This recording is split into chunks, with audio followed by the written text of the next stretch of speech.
오늘 우리에게 주신 말씀은 호세아서 4장 1절로 19절이 되겠습니다. 구약 성경 1259쪽입니다. 10절까지 합독하도록 하겠습니다. 이스라엘 자손들아 여호와의 말씀을 들으라. 여호와께서 이 땅 주민과 논쟁하시나니 이 땅에는 진실도 없고 인애도 없고 하나님을 아는 지식도 없고 오직 저주와 속임과 살인과 도둑질과 간음뿐이요 포악하여 피가 피를 뒤이음이라. 그러므로 이 땅이 슬퍼하며 거기 사는 자와 들짐승과 공중에 나는 새가 다 쇠잔할 것이요 바다의 고기도 없어지리라. 그러나 어떤 사람이든지 다투지도 말며 책망하지도 말마. 내 백성들이 제사장과 다투는 자처럼 되었음이니라. 너는 낮에 넘어지겠고 너와 함께 있는 선지자는 밤에 넘어지리라. 내가 내 어머니를 멸하리라. 내 백성이 지식이 없으므로 망하는도다. 내가 지식을 버렸으니 나도 너를 버려 내 제사장이 되지 못하게 할 것이요 네가 내 하나님의 율법을 잊었으니 나도 내 자녀들을 잊어버리리라. 그들은 번성할수록 내게 범죄하니 내가 그들의 영화를 변하여 욕이 되게 하리라. 그들이 내 백성의 속죄 제물을 먹고 그 마음을 그들의 죄악에 두는도다. 장차는 백성이나 제사장이나 동일함이라. 내가 그들의 행실대로 벌하며 그들의 행위대로 갚으리라.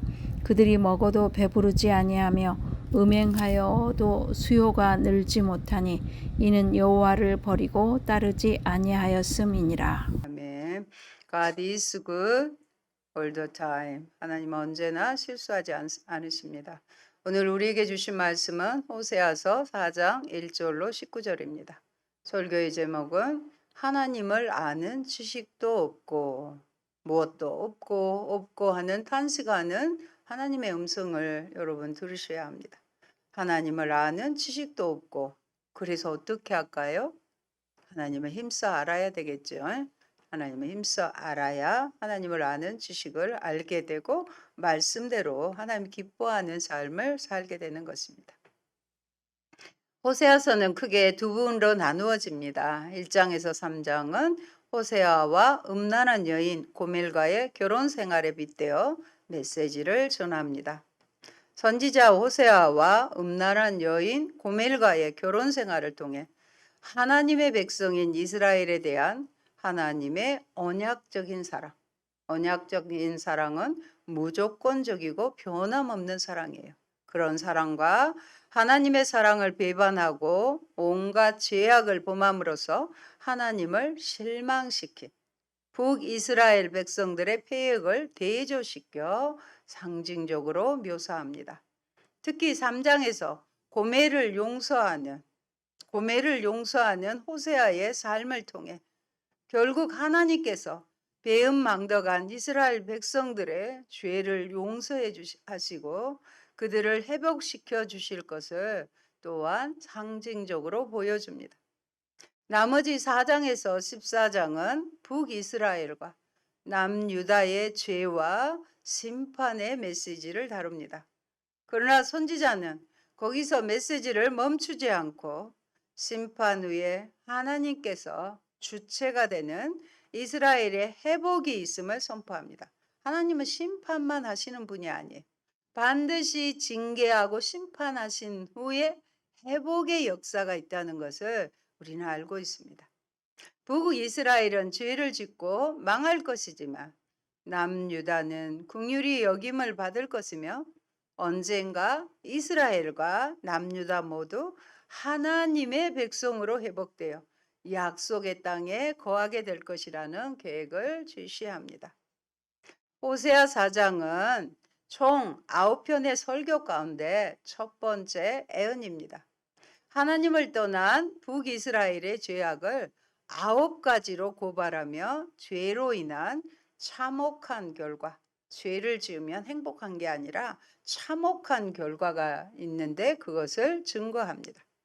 첫 번째, 패역의 일차적인 책임자로서 제사장들입니다. 10절까지 말씀입니다.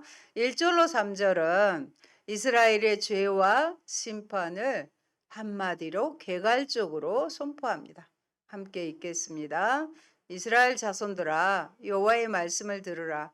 여호와께서 이 땅 주민과 논쟁하시나니 이 땅에는 진실도 없고 인애도 없고 하나님을 아는 지식도 없고 오직 저주와 속임과 살인과 도둑질과 간음뿐이요 포악하여 피가 피를 뒤이음이라. 그러므로 이 땅이 슬퍼하며 거기 사는 자와 들짐승과 공중에 나는 새가 다 세잔할 것이요 바다의 고기도 없어지리라고 합니다. 하나님께서 먼저 심판자와 고소자로서 이스라엘과 쟁론하십니다. 쟁론이라는 말은 다투어 논쟁하는 것입니다. 이 쟁론을 통해 하나님께서 3절 이하에 언급되어 있는 북이스라엘에 대한 하나님의 심판과 그 심판으로 인한 징계의 정당성을 부여합니다. 그러면서 그들에게 심판의 원인이 되는 핵심적인 죄악을 두 가지로 열거합니다. 먼저 근본적이고 원리적인 면에서 그들의 문제가 무엇인지 1절에서 지적합니다. 다음으로 삶 속에서 구체적으로 실제적으로 나타나는 죄악에 대해서 2절에서 지적합니다. 먼저 근본적이고 원리적인 측면에서 이스라엘의 죄는 진실과 인애와 하나님을 아는 지식이 없는 것입니다. 이 세 가지는 이스라엘의 신앙과 삶 속에서 실제적으로 나타나는 죄들의 원인과 동기가 되는 거예요. 이것이 없기 때문에 죄들이 나타나게 되는 동기가 된다는 것입니다. 여기서 진실은 히브리어로 에메트라고 합니다. 예전에 히브리어에 대해서 제가 조금 거기에 숨겨진 하나님의 비밀에 대해서 말씀드렸는데 또 다 잊었을 것입니다. 진실 에메트는 말이나 행동에서 일관성이나 신실성을 말해요. 행동이 왔다 갔다 하는 게 아니라 일관성이 있어요. 한번 시작한 것은 우리 태웅이처럼 끝까지 밀고 가는 그 일관성과 더불어 신실함, 변함이 없어야 되는 것입니다. 인애는 헤세드라고 합니다. 많이 익숙한 단어죠. 헤세드는 관계성에 대한 용어예요. 하나님과의 관계, 이웃과의 관계에서 그들이 지켜야 될 언약적 사랑을 뜻합니다. 아까 언약적 사랑은 뭐라고 했어요? 무조건적이고 한결같은 그 사랑을 뜻하는 것이 바로 인애라는 것입니다. 하나님을 아는 지식이 없음은 단순히 하나님께 대한 이론적 지식이 없다는 게 아닙니다. 하나님께서 하신 말씀이나 율법의 진정한 의도를 바로 알지 못해 신앙과 실제 삶에서 하나님께서 기뻐하시는 모습을 보여주지 못한 것을 전체적으로 의미합니다.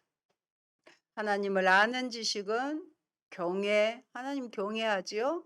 준행, 축복으로 이어지는 심플한, 단순한 삶의 기본 법칙을 가리키는데 이 지식을 잃어버리면 우리가 누리고 있는 번영과 성공이 복이 아니라 도리어 독이 되는 것입니다.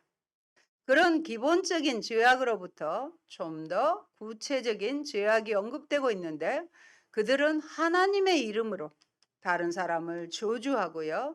법정이나 사회생활에서 서로 거짓말하고 속이고 끔찍한 살인죄를 범하고 도둑질과 간음을 범한 것입니다. 이런 죄악들은 모두 십계명에서 하지 말라고 금지한 것들입니다. 요즘 세상을 두렵게 하는 온라인상에서 유행처럼 퍼지는 것이 있는데요. 흉기를 소지하고 묻지마 살인을 예고하며 그것을 실제 행동으로 옮기는 것입니다. 산책길에서 여성을 발견하면 폭력을 해서라도 대낮에 세상에 성폭행을 하는 것들입니다. 옳고 그름에 대한 판단과 생명의 소중함을 무시한 가정과 교회에서 사명을 감당하지 못한 결과인 것입니다. 그래서 회개합니다. 순결에 대한 경계가 무너져 결혼 전에 동거를 하고 그러다가 헤어지기도 하고 또 다른 사람을 만나기도 하다 보면 세상이 어떻게 될까요? 음란한 세상이 되지 않겠습니까? 더욱이 청소년들도 거침없이 성적인 접촉을 하다 보니 원치 않은 임신을 하여 가끔 영아를 유기하기도 하는 죄를 범하는 것을 봅니다. 우리나라는 출산율 0.78로 전 세계에서 최하위이며 한국 완전히 망했네요. 미국 교수가 머리 부여잡은 0.78이라는 기사 제목에서 조앤 윌리엄스 미국 캘리포니아대 법대 명예교수는 한국의 합계 출산율이 0.78이라는 사실을 듣고 양손으로 머리를 부여잡았습니다. 그러면서 한국 완전히 망했다고 했어요. 윌리엄스 교수는 믿기지 않는다는 듯 그 정도로 낮은 수치의 출산율은 들어본 적도 없다고 말했습니다. 합계 출산율은 가임 여성 1명이 낳을 것으로 예상되는 자녀의 수를 뜻합니다. 오늘 본문에도 보면 음행하여도 수요가 늘지 못했다는 이 호세아 시대, 음란한 짓은 많이 하는데 수요가 늘어나지 않는 이 말씀과 지금 부합이 되고 있지 않습니까? 누리꾼들은 대체로 윌리엄스 교수의 반응에 공감한다는 반응을 보였습니다. 온라인에서는 떨어진 출산율이 이해되는 현재 사회 상황이 더 무섭다고 했습니다. 육아로 인한 휴직 또 해고가 되고요. 또 집값은 상승하고 실업률은 커지면서 결혼을 포기하는 비용과 그로 인한 출산율 감소 등의 반응으로 이어진 것입니다. 앞서 인구학자 데이비드 콜먼 교수도 지난해 5월 저출산 위기와 한국의 미래 심포지엄에서 이대로라면 한국은 2750년 국가가 소멸할 위험이 있다고 경고했어요. 이처럼 음란한 세상에서 건전한 가정이 세워지지 못하다 보니 이런 결과를 가져오게 될 수도 있는 것입니다. 여러분, 세상 풍조 따라가면 안 됩니다. 모든 것 다 갖춰놓고 집 다 사놓고 뭐가 있어야 되고 그러고 나서 결혼하리라. 그리고 아이들을 낳는 것은 내가 희생하는 것이기 때문에 아이는 안 가져도 된다. 이건 성경에 그렇게 말씀하지 않았습니다. 그냥 집이 없으면 요즘으로 말하면 원룸이라도 거기에서 그냥 사랑하며 행복하며 살다 보면 하나님께서 말씀대로 살다 보면 왜 부흥시켜주지 않으시겠습니까? 하나님은 전능하시고 능력이 많으신 분이에요. 하나님을 의지하면 이런 거 자꾸 핑계하지 말고 우리 믿는 자녀들은 세상 풍조 따라가지 말고 이 저출산국에 이것을 해결할 수 있는 것이 바로 교회로부터 시작을 했으면 좋겠습니다. 사랑하는 여러분, 가정은 하나님이 세우신 최초의 사회이며 공동체입니다. 저는 정말 가정에 대한 마음이 굉장히 큰 사람입니다. 가정에서 부부를 중심으로 이 세상에서 살아갈 근본을 배우는 것입니다. 최초의 사회가 가정이잖아요. 그리고 거기에서 접하는 사람이 부모님, 엄마, 아빠입니다. 하나님을 경외하는 법, 하나님을 사랑하는 법, 어려움도 신뢰하며 서로서로를 격려하며 나아가는 것, 서로서로를 배려하는 법들을 가정에서 배우는 것입니다. 믿는 우리라도 바른 성경의 가치관을 가지고 정년기가 되면 결혼도 하고 하나님의 축복으로 자녀도 출산해야 합니다. 그리고 결혼하여 자녀를 갖기를 원하는 가정에서는 생명의 선물을 주시도록 간절히 기도하시기 바랍니다. 오늘 성경의 4절에서 10절을 보면 선지자는 이런 북이스라엘의 범죄와 심판에 대한 1차적인 책임은 당시 백성들의 지도자들에게 있음을 선포합니다. 즉 제사장들의 영적 무지로 인해 결국 백성들에게까지도 멸망의 길에 이르게 되었습니다. 그렇지만 백성들에게도 책임이 있음을 선지자는 분명히 선포합니다.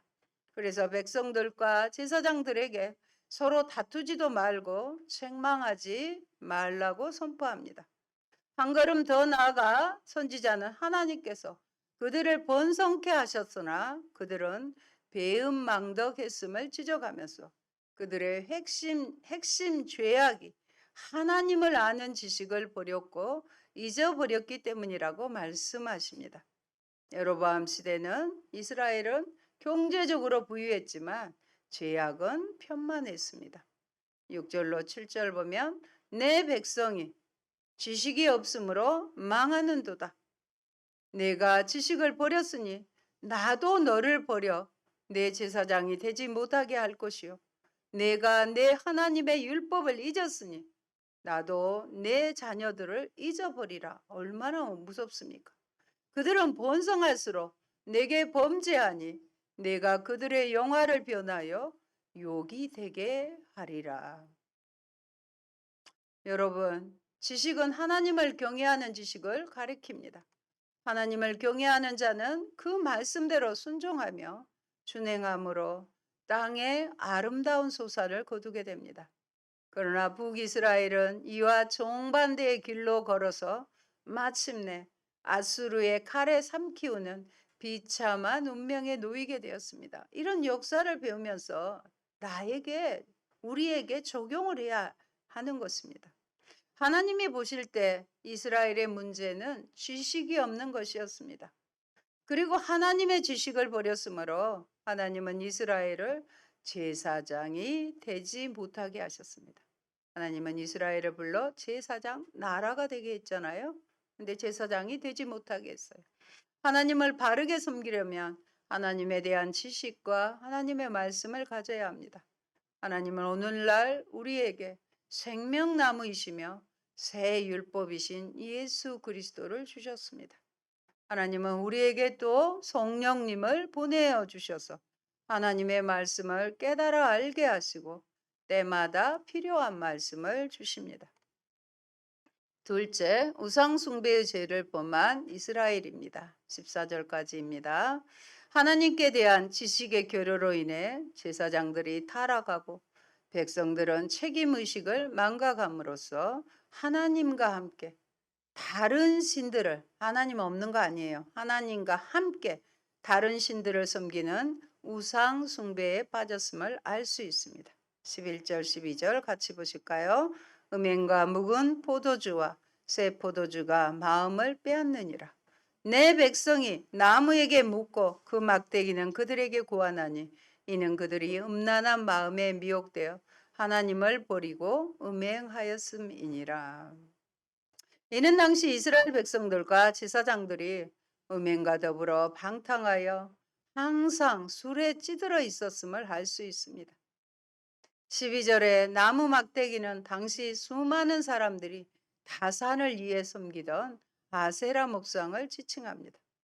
당시 이스라엘 백성들은 그 아세라 목상이 자신들의 미래와 풍요와 번성에 대해 신탁을 내려줄 것을 믿고 그 나무에게 기도했던 것입니다.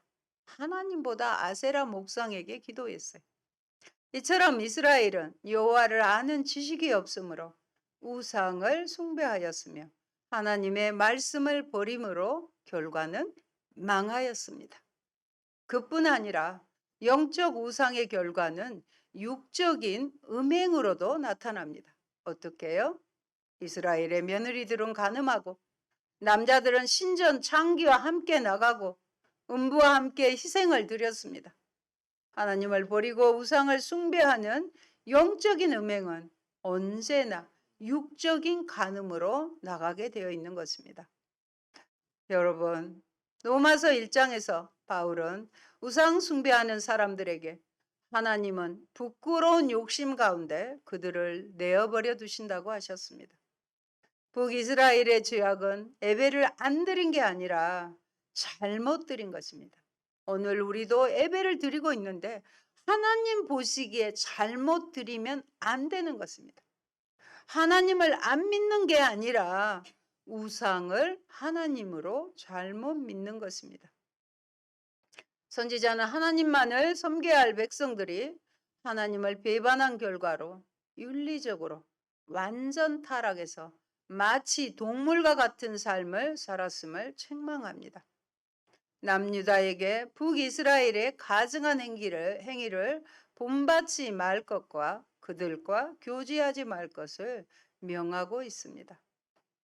남유다만큼은 북이스라엘과 같은 죄를 범하지 않기를 원했던 것입니다. 여러분에게 향한 하나님의 뜻이기도 하십니다. 그것은 아마 남유다에 성전이 있고 이스라엘의 정통성을 유지하는 다윗 왕조가 보존돼 있었기 때문입니다. 너희는 이 세대를 본받지 말라 하십니다. 너희는 이 세대를 본받지 말라고 하셔요. 하나님을 알지 못하는 세상, 사람들은 먹고 마시고 죄짓고 하는 것이 일상이에요. 술을 통해 일탈 행동을 하고도 기억이 없다는, 기억나지 않는다, 필름이 끊어졌다, 거짓말들을 하고 있으며 자신을 방어할 목적인 호신용 도구가 상대를 제압하여 폭행하는 성폭행의 도구로 사용되고 있습니다. 우리도 하나님만을 섬기지 못하고 우상숭배를 하다 보니 육적으로 타락한 모습들이 넘쳐나는 것입니다. 15절에 너희는 길갈로 가지 말며 베다웬으로 올라가지 말며 여호와의 사심을 두고 맹세하지 말라고 하십니다.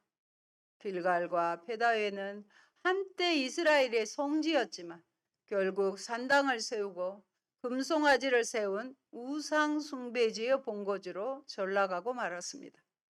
본래적인 사명을 감당하지 못하면 거룩한 예루살렘 성전도 하나님은 무너뜨리십니다. 우리 말씀을 같이 보실까요? 고린도전서 3장 16절로 17절입니다. 너희는 너희가 하나님의 성전인 것과 하나님의 성령이 너희 안에 계시는 것을 알지 못하느냐? 누구든지 하나님의 성전을 더럽히면 하나님이 그 사람을 멸시하리라. 하나님의 성전은 거룩하니 너희도 거룩하니라. 우리가 무엇이라고요? 하나님의 성전이에요. 성전.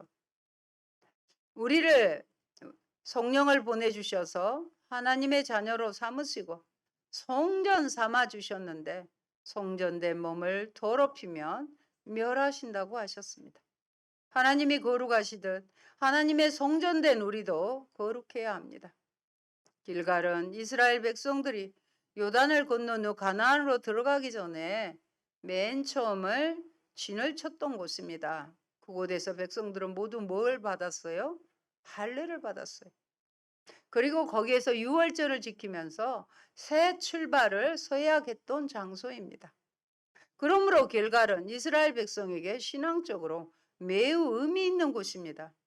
베다에는 하나님의 집을 의미하는 하나님의 집이 베델이었죠. 베델을 멸시하는 별칭이에요. 별명이에요. 무슨 뜻이냐? 허무한 집. 세상에 하나님의 집이 허무한 집이 돼버렸고 우상의 집이라는 뜻입니다. 얼마나 화나지 않습니까? 한때 베델은 이스라엘 백성들의 신앙에 깊은 영향을 미친 곳이라 할 수 있습니다. 그러나 북이스라엘의 창건자인 여로보암 1세가 베델에 금송아지를 세운 이후 그것도 길갈과 더불어 우상 숭배의 중심지가 되었습니다. 이처럼 북이스라엘 백성들이 하나님의 살아계심을 기념하고 그들의 신앙에 깊은 영향을 미친 경건한 장소에서 오히려 우상을 숭배했다는 것은 그들의 타락이 얼마나 심각한지를 단적으로 보여주는 것입니다. 따라서 유다에게 길갈과 베다엔으로 올라가지 말라고 명령한 것은 배은망덕한 우상 숭배와 배교의 행위를 한 북이스라엘을 본받지 말라는 경고에 실감나는 행동 지침이라 할 수 있습니다. 하나님의 사랑이 부족해서가 아니라 그들은 회개하지 않았기 때문에 그렇습니다. 마지막 19절까지 셋째, 북이스라엘이 멸망한 이유입니다. 이런 죄를 지었는데 하나님, 살아계신 하나님이 그저 둘 리가 없지요. 멸망한 이유입니다. 북이스라엘의 멸망한 이유는 완강함 때문이라고 합니다. 완강함은 고집스럽다는 뜻이에요. 고집.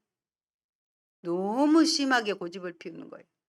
당시 북이스라엘의 백성들이 완강한 암소처럼 완하겠다고도 진술합니다. 완강한 암소라는 표현은 너무나 고집불통이요. 그래서 주인이 아무리 고삐를 잡아 그 뜻대로 이끌고자 해도 주인의 뜻과는 정반대의 방향으로 고집스럽게 걸어가는 모습입니다. 당시 북이스라엘은 주인이신 여호와의 뜻을 거슬려 고집스럽게 죄악의 길로만 나아갔던 것입니다. 고집을 부림으로 그들을 어린 양을 먹임같이 먹일 수가 없다는 것입니다. 고집센 사람을 이길 수 있습니까? 마치 고집센 암소처럼 어쩔 수가 없다는 것입니다. 그렇기에 히브리서 기자는 이렇게 우리에게 경고합니다. 같이 보십니다. 히브리서 3장 13절입니다. 오직 오늘이라 일컫는 동안에 매일 피차 권면하여 너희 중에 누구든지 죄의 유혹으로 완고하게 되지 않도록 하라고 하라. 그렇게 권면합니다. 완고한 거나 완악한 것이나 완강한 것이나 이 전부 다 고집스러운 것이. 이사야 선지자도 고발합니다. 이사야서 1장 2절로 3절 같이 보십니다. 내가 자식을 양육하였거늘 그들이 나를 거역하였도다. 소는 그 임자를 알고 나귀는 주인의 구유를 알건만은 이스라엘은 알지 못하고 나의 백성은 깨닫지 못하니라고 이사야 1장부터 고발하고 있는 것입니다. 우리 역시도 얼마든 마음이 완고하여 하나님을 멀리하고 말씀을 멀리할 수 있다는 것입니다. 여러분은 이 같은 권면을 소홀히 여기지 말고 항상 마음을 부드럽게 하며 어떤 죄의 유혹, 마음의 욕심이라도 하나님의 말씀 앞에서는 버릴 수 있어야 합니다. 또 에브라임은 우상과 연합했습니다. 에브라임은 북이스라엘을 가리킵니다. 우상과 연합했으니 버려두라고 하십니다. 버려두라는 징계보다 더 무서운 형벌은 내버려 두는 것입니다. 로마서 1장 28절에 이렇게 말씀하고 있죠. 한번 마지막으로 봅니다. 또한 저희가 마음에 하나님 두기를 싫어하며 하나님께서 저희를 그 상실한 마음대로 내어버려 두소. 우리 마음에 하나님 두기를 싫어하며 하나님도 그냥 내버려 두신다는 거예요. 이런 상황이 오기 전에 아직 기회가 있을 때 빨리 돌이키는 지혜가 있어야 합니다. 모든 사람에게 구원의 길이 열려 있지만 모든 사람을 구원할 수는 없습니다. 끝까지 고여가는 사람은 구원받을 수 없습니다. 하지만 이스라엘은 이렇게 하나님을 사랑할 수 없었지만 하나님은 장차 포로 생활을 통해 하나님이 마음의 할례를 베풀어 주시고 이스라엘이 마음과 성품과 힘을 다하여 하나님을 사랑하게 하시겠다고 하셨습니다. 하나님은 포기하지 않으시는 분이십니다. 사랑하는 성도 여러분, 내 백성이 지식이 없으므로 망하는도다. 내 백성이 지식이 없으므로 망하는도다. 하나님의 음성이 들리십니까? 세상이 무엇이라 말하든 사람들의 이목이 어떠하든 우리는 하나님의 백성이며 하나님이 보내신 예수 그리스도 위에 구원받았다는 진리, 그리고 그분의 말씀대로 사는 것만이 진정 행복한 삶임을 잊지 말아야 합니다. 그리고 하나님이 우리에게 마음의 할례를 베풀어 주실 때 그리스도 안에서 그리스도와 연합된 삶을 살 때 성령의 충만함을 받고 성령의 인도함을 받을 때만이 우리는 마음으로 하나님을 사랑하고 섬기는 삶을 살 수 있는 것입니다. 아멘. 기도하겠습니다. 좋으신 아버지, 감사합니다. 북이스라엘의 상황이나 이 나라의 상황이 너무 같아서 하나님 앞에 죄송합니다. 진실도 없고 인애도 없고 하나님을 아는 지식도 없어서 우상과 현합하고 정말로 거짓과 살인과 음행으로 점철되어 있는 이런 모습을 봅니다. 이제는 늘 묻지마 살인 예고 때문에 늘 하나님의 보호하심이 더 필요하고 언제든지 음란한 세상으로 가려고 하는 이런 모습을 보면서 저희들의 눈이 번쩍 띄어지게 도와주시고 우리는 하나님의 백성이요 하나님의 거룩한 자녀임을 깨닫고 또 내 몸이 성전인 것을 깨달아서 더러운 것들을 내 몸에 받아들이지 않도록 주님 도와주옵소서. 그리하여 하나님께서 나를 사랑하시는 언약적 그 사랑 앞에 우리도 주님을 사랑함으로 거룩함으로 나아가는 저희가 되게 하옵소서. 예수님 이름으로 기도합니다. 아멘.